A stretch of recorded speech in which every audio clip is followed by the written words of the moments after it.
안녕하십니까? 9월 8일 화요일 오늘의 와플터치 본문 고린도후서 4장 7절부터 18절까지입니다.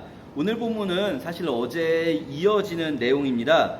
어제 이제 바울이 자신의 사도권에 대해서 이야기할 때 고난을 당하는 이 직분을 도대체 어떤 의미로 받아들입니까? 할 때 우리는 그 고난 때문에 낙심하지 않습니다. 왜냐하면 이것은 정말 영광스러운 직분이기 때문입니다. 이렇게 말했는데요. 4장 1절에 낙심하지 않습니다. 이 표현이 오늘 본문 4장 16절에도 그러므로 우리는 낙심하지 않습니다. 이렇게 이어집니다. 생각을 해보면 남들이 보기에는 정말 낙심할 만한 상황이겠구나. 바울의 상황이 이게 정말 사람들이 이렇게 말할 수 있는 거죠. 바울 저 사람도 요즘에 얼마나 힘든지 몰라. 그 사람이 뭐 사도라고 하면서 막 열심히 교회 세우고 그랬는데 그 결과가 뭐야 결국은. 그 사람 너무 힘들어지더라고. 그러니까 그 사람도 지금은 많이 지쳤을 거야. 이제는 이런 식으로 이제 사람들이 뒷담화를 고린도 교회의 일부 세력들이 했을 수도 있다. 뭐 이런 종류의 상상을 좀 해보면서 배경을 상상하면서 읽으면 좋을 것 같아요. 바울은요 이렇게 말합니다. 지금 우리의 육신은 이 나의 몸은 고난을 당하는 게 맞죠. 막 체력적으로도 힘들고 감옥에도 가고 재판에도 가고 뭐 맨날 힘들고 그렇지만 왜 그럼 나의 이 어려운 육신 속에 또 바울은 이제 육체적인 질병도 있었지 않습니까? 그런 질병 속에 하나님의 이 복음이라는 보화를 주셨는가? 이것을 이렇게 설명합니다. 질그릇 같은 우리 속에 이 보화를 가진 것은 엄청난 능력이 하나님에게서 온 것이지 우리에게서 나온 것이 아니라는 점을 보여주기 위한 것입니다.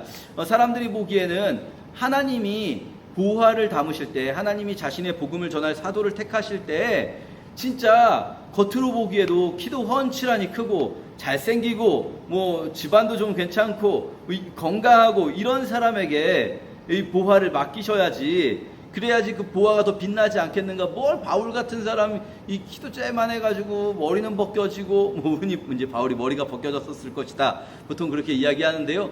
뭐 그런 사람한테 하나님의 보화가 있겠는가? 바울은 거꾸로 말하는 거죠.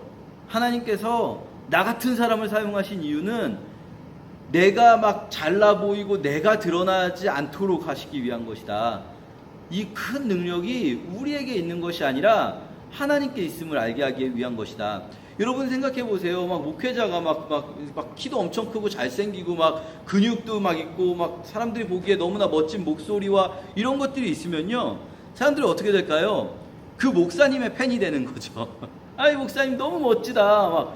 이분이 말씀하실 때는 진짜 똑같은 얘기를 해도 하나님이 말씀하시는 것 같아. 이거는요, 하나님이 드러나는 게 아니라 그 사람이 드러나는 거죠. 바울은 지금 그것을 이야기하는 거예요.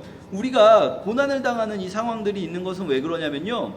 하나님이 드러나게 하기 위한 거예요. 내가 막 잘나서 내가 이 사역이 감당되는 것이 아니라 우리 같은 이 못난 이들을 통해서 하나님이 일하고 계시는구나 라는 걸 보여주는 거죠. 바울이 이렇게 말합니다. 우리가 괴로움을 당하고 난처한 일 당하고 핍박을 받고 맞아서 쓰러져도요 우린 죽지 않아요. 우리가 항상 예수님의 죽으심을 우리의 몸으로 체험하는 것. 이 말은 뭐냐면 우리가 고난을 당하는 것. 예수 그리스도의 죽으심처럼 우리도 늘 고난을 당하는 것은 예수의 생명이 우리 몸에 나타나게 하기 위한 거예요.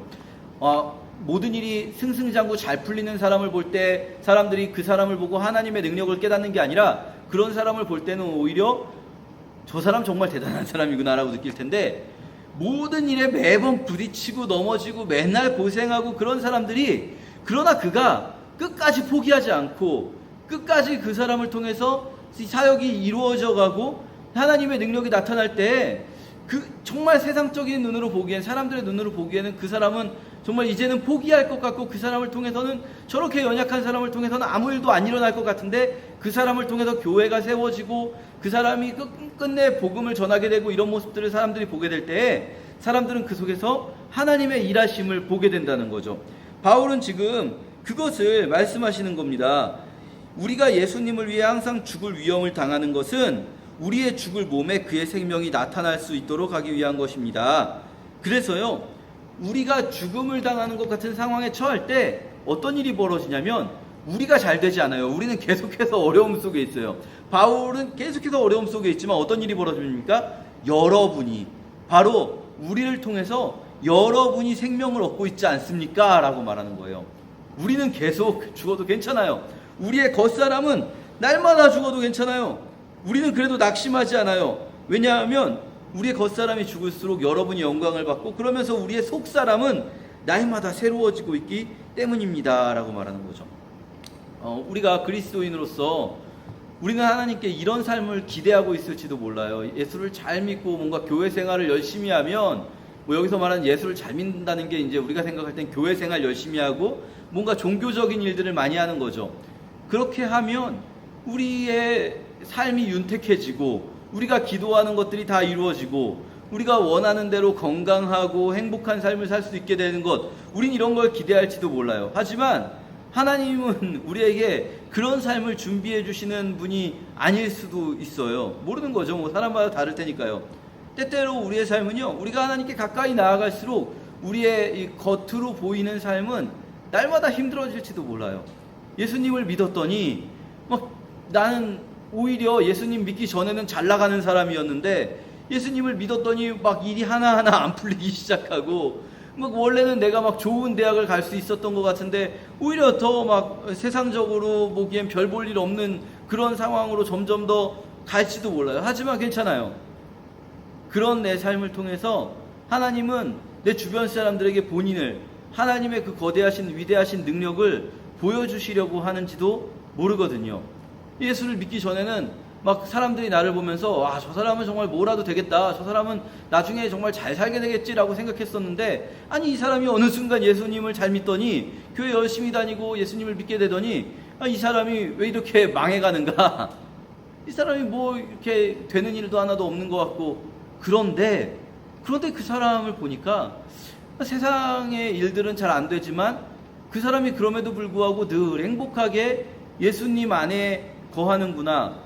저 사람을 보니까 저 사람의 삶은 별로 이렇게 잘 되는 것 같지 않지만 저 사람 속에 정말 예수 그리스도의 생명이 있는 것 같구나 라고 느껴지는 그런 삶이 있다는 거죠. 바울이 바로 지금 자신이 그런 삶을 살고 있다는 겁니다. 사람들은 바울의 고난을 보면서 바울이 사도권을 행사하는 것이 이상한 일이다 라고 여길지 모르나, 오히려 바울은 그 고난 때문에 더 하나님이 나를 사용하신다 라고 말하고 있는 거죠. 우리가요 가끔씩 예수님을 믿으면서 예수 그리스도의 십자가의 고난은 받기 싫고, 그러나 예수 그리스도께서 주신다는 그 영광스러운 이 잘 풀리는 일들, 복은 받고 싶을 때가 있어요. 그렇지 않습니다. 우리는 그 영광을 받을 때 고난을 겸하여 받습니다. 우리가 그것을 잘 생각하면서 주님 주시는 이 어려움들, 우리 삶 속에 만약에 어려움이 있다면 우리가 그것을 그 속에서도 하나님을 찾고 만날 때 우리의 삶을 통해 누군가가 생명으로 나아오겠구나 기대하는 오늘 하루가 되었으면 좋겠습니다. 감사합니다.